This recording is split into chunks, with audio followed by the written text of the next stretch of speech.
Tentar uma coisa que nós não conhecíamos. É diferente da gripe do coronavírus, que a gente já sabe o comportamento do vírus. A gente já tem a experiência da China, inclusive, de regressão, a gente sabe como é que o vírus funciona, qual é o dano que ele causa. O H1N1 a gente não sabia. Apareceu na região de criação de suínos lá do México, depois apareceu o caso nos Estados Unidos, ficou um período sem notícia e, de repente, apareceu na Argentina.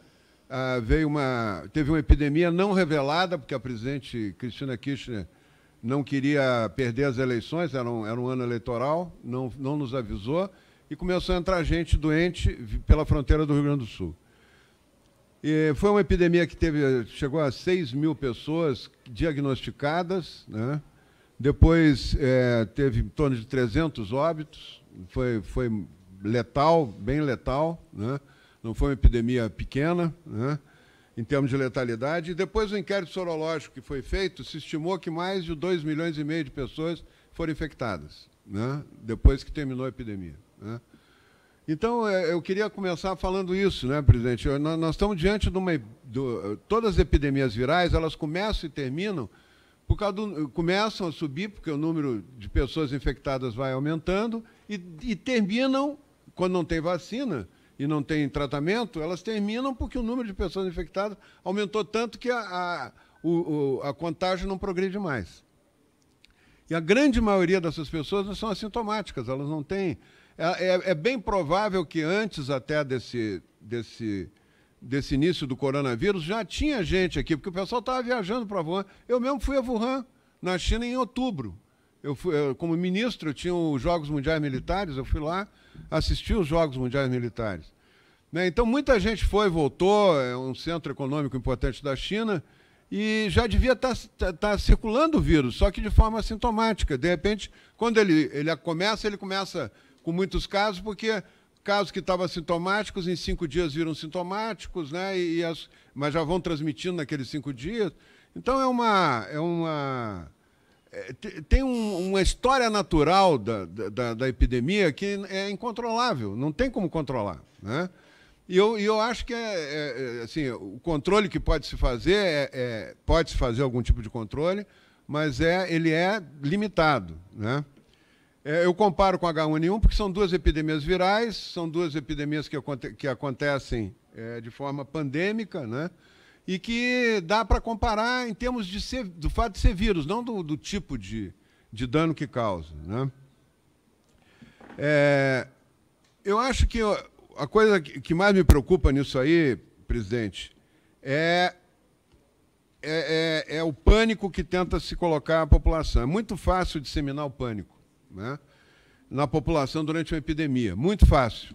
Isso dá mais audiência, vende mais jornal, né? A coisa mais fácil do mundo é assustar as pessoas, né? Principalmente uma coisa que as pessoas não conhecem, né? Eu acho que o trabalho mais importante que o ministro Mandetta está fazendo, e eu quero aqui reforçar o trabalho do ministro Mandetta, né, é esclarecer as pessoas do que pode acontecer com o vírus, com a epidemia. Sempre vai ter pandemias, presidente. A cada 5, 6 anos tem mutações de vírus, principalmente na Ásia, no inverno da Ásia. A grande maioria das influenças vem de lá e o vírus circula no mundo, né? E um mundo que está tão interconectado quanto a gente, que tem milhares de voos diários para tudo que é lugar, é muito difícil controlar isso, né? Não tem como controlar, senão para a atividade econômica, né? Eu acho que o fácil é disseminar o pânico, o difícil é explicar certinho para as pessoas o que tem que ser explicado, que é um fio da navalha. Eu acho que o deputado Frederico colocou muito bem, né? E eu compartilho com ele as preocupações. Eu acho que muito, muito pior do que essa epidemia vai ser as consequências depois, a miséria, o que pode acontecer, o aumento da pobreza, que vai acontecer por causa do pânico. Ah, mas a Itália está numa situação, a França, o presidente mandou todo mundo ficar em casa, os Estados Unidos estão tomando medidas. Eu acho que cada um desses lugares tem um motivo específico para fazer isso, né? Eu acho que na Itália, a Lombardia tem que tomar medidas, porque é na Lombardia que está acontecendo a epidemia. O sul da Itália não tem nada, praticamente não tem epidemia. Nápoles não tem epidemia, Sicília não tem epidemia. Por quê? Porque é mais quente. a temperatura é mais alta do que o norte da Itália, que é nos Alpes, lá praticamente é zona muito fria da Europa. E uma grande concentração de idosos na Lombardia, maior proporcionalmente que a do Japão, se considerarmos só a população da Lombardia, né? E uma coisa que ninguém está falando, presidente, é que coincidiu na Lombardia uma epidemia do H1N1. Estava crescendo uma epidemia do H1N1 quando entrou o coronavírus. Então tem uma soma de epidemias lá que está causando um dano importante para a população. Aí, em casos extremos, tem que tomar medidas extremas, eu concordo. Agora, o que eu vejo é uma desinformação em cima da necessidade de assustar a população que está acontecendo, né? Uma coisa é orientar a população, outra coisa é assustar a população. E assustar é bem mais fácil do que orientar, né? Eu acho que essa epidemia ela é uma pandemia semelhante às outras, não tem uma pandemia igual a outra, né? Elas são semelhantes. Ela vai ter uma letalidade menor, pelo que a gente viu na China, pelo que a gente está vendo na Europa, porque tira a Lombardia, que é um caso específico, no restante da Europa a mortalidade é baixa, é muito baixa, né? E a progressão também não é tão alta, né? Então nós temos uma epidemia que está evoluindo de forma... ela tem um tipo de contágio, parece maior que o do H1N1, que outras epidemias, mas ela também tem uma letalidade baixa e atinge as pessoas mais frágeis e principalmente a população acima dos 70 anos, né? Que são os que sofrem mais. Então, medidas como estão sendo tomadas de suspender a aula, suspender funcionamento de shopping, ponto facultativo, eu acho que são ruins e não ajudam, não vai mudar o curso da epidemia. Isso é o que eu quero dizer. E desafio aqui alguém me provar que isso muda o curso da epidemia. Suspender a aula e nenhuma pesquisa, todas as pandemias tiveram estudos de suspensão de aulas e curva de contágio. Não altera. Pelo contrário, cria um problema muito maior para a família, que tem que parar de trabalhar para vir cuidar dos filhos. Às vezes é o pessoal da saúde que deixa de atender 100, 200 pessoas e vem cuidar de 2, né? E nesse caso ainda mais grave, porque se os pais precisam mesmo continuar trabalhando, vai vir os avós cuidar das crianças. E as crianças são portadores assintomáticos. Elas podem ter o vírus já está circulando há muito tempo. Nós devemos ter mais de 15% da população brasileira já contaminada. É assim que funciona a epidemia. É muito, muito mais rápido do que a gente imagina, né? Foi assim com o H1N1 também, né?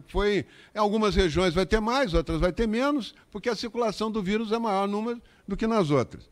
Eu acho que tomar medidas de prevenção é muito importante. Ensinar as pessoas a lavar as mãos, que mudou de ambiente, tem que lavar, tem que usar álcool gel quando não puder, sabão mesmo, né? Tem que usar.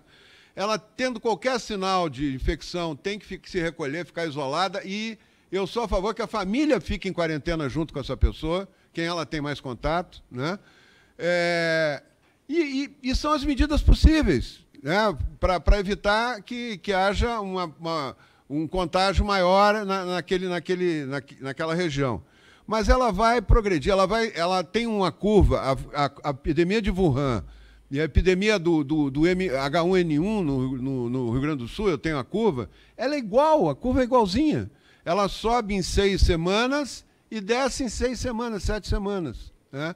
Ela atinge um grau grande de gente quando atinge um percentual da população importante com contágio, né, com anticorpos, ela cai, ela para de progredir a epidemia. Mas ela continua ainda, ela fica solta no tempo. Agora, por exemplo, o ano passado, em 2019, morreram 750 pessoas com H1N1 no Brasil. 750. Eu acho que não vai morrer tanta gente do coronavírus no Brasil. Morreram 2 pessoas por dia, presidente, com H1N1 ano passado, e ninguém tocou no assunto. Não teve um jornal que publicou nada. Ninguém falou nada, ninguém disseminou pânico. Não quebrou a indústria, como está quase se quebrando agora. Não se quebrou o comércio, não se semeou pânico na população, né? Eu acho que o comportamento das autoridades que estão suspendendo a atividade. Agora, suspenderam o trânsito de ônibus no ABC. Quanto tempo vai ficar isso? Vamos supor até que isso diminuísse a velocidade da epidemia. Mas se diminuir a velocidade, quando retomar, volta a velocidade. Vai haver o contágio igual. Qual é o problema? Resolve alguma coisa? Isso não resolve, né? Não há trabalhos mostrando que isso tem impacto no conjunto da epidemia, né? E é isso que eu quero chamar a atenção. Bom, mas vai diminuir a necessidade de hospital, né? Porque vai retardar. Eu duvido que isso aconteça. Mas se diminuir, se for real isso, nós estamos preocupados com o hospital, não estamos preocupados com o contágio. O que as pessoas dizem que diminuindo a velocidade vai poder organizar melhor o serviço de saúde é em função do serviço de saúde. Ele não está contando que vai ter menos gente contaminada, né? Então, eu acho que o ministro Mandetta está dando uma demonstração de competência. Ele tem mais de 1000 leitos já contratados, né, se precisar, não está precisando por enquanto, de UTI. Ele tem 2.000 respiradores. Lá a Carmen deve ter feito isso também, eu fiz lá no Rio Grande do Sul. Em 3 semanas, nós aumentamos 30% os leitos de UTI. É só aumentar, botar mais camas nas UTIs, pegar os centros de recuperação de cirurgia lá, botar mais leitos de UTI ali, e a gente resolve. Não pode ter um exército de reserva de leitos de UTI para usar de 5 em 5 anos, quando tiver uma epidemia, né? Então, eu acho que... O que eu quero dizer é o seguinte, a população não pode ficar em pânico com isso, né? Porque a epidemia ela sobe e desce.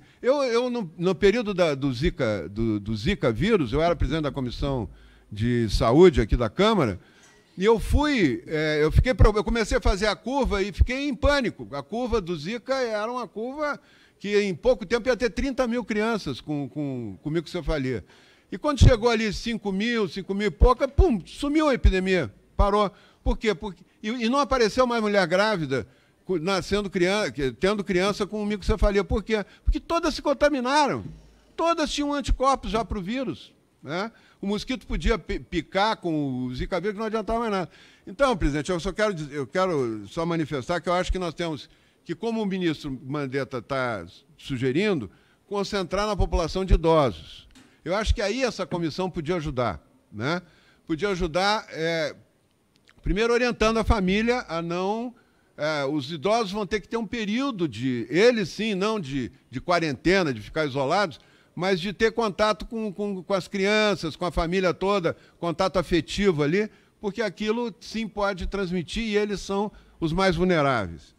A segunda preocupação que eu tenho é de ter algum reforço nos recursos para os asilos de idosos, né? Os asilos de idosos têm uma concentração alta.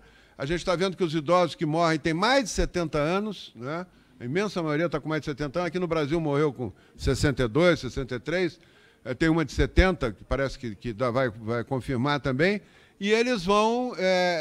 os asilos têm que ter o Ministério da Cidadania ele tem um recurso que ele repassa através do SUAS, que os municípios podem alocar para os asilos. Eu acho que esse recurso tem que ser no sentido de reforçar as medidas dentro dos asilos e o Sistema Único de Saúde oferecer um apoio para os asilos em termos de atendimento das pessoas, para isolamento, para atendimento, né, para higienização, né?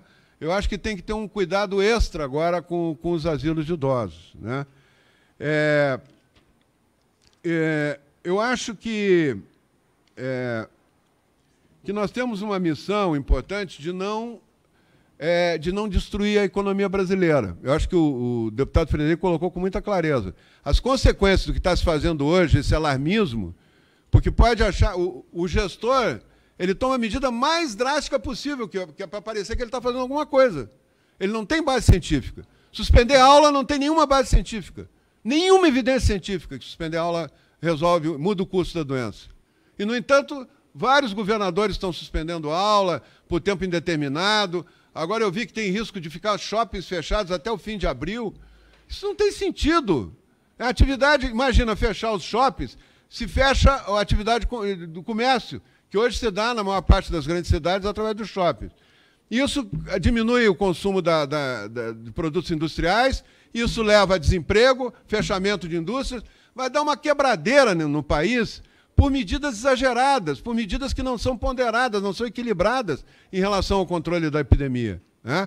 Essa epidemia não é de assustar, não é é de se preocupar, é de tomar medidas, tem gravidade, mas ela não é o fim do mundo. Quando nós estávamos enfrentando H1N1, os médicos diziam que ia acabar o mundo. Tinha médico, o chefe da UTI do Hospital de Clínicas de Porto Alegre, escreveu um artigo na Zero Hora dizendo que ele nunca tinha visto tanta gente em insuficiência respiratória, tanta gente morrendo nas UTIs, e que aquilo ia ser um apocalipse, em outras palavras. Então, assustando todo mundo, né? E não foi isso que aconteceu, né? Claro que morreram pessoas, cada morte não tem preço, né?